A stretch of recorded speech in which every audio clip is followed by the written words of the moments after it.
Hi guys, for today's video, meron po tayong bagong coffee vending machine. Ganito lang siya mag-operate guys. Una, may 5 tayo. Hulog lang po natin guys. Yan. Tapos dito guys ay may coffee 3-in-1 tayo, hot choco at caramel shot. So, ang pipili natin guys ay hot choco. Pindutin lang natin to guys. Yan. Tapos, hintayin lang natin na yan. Bumaba na yung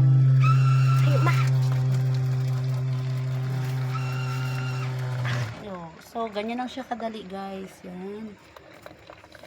Tipid na guys, diba? Hindi na tayo magpapainit. May coffee na tayo sa halagang 5 pesos. Available na po dito sa ating store. Yun lang po. Thank you.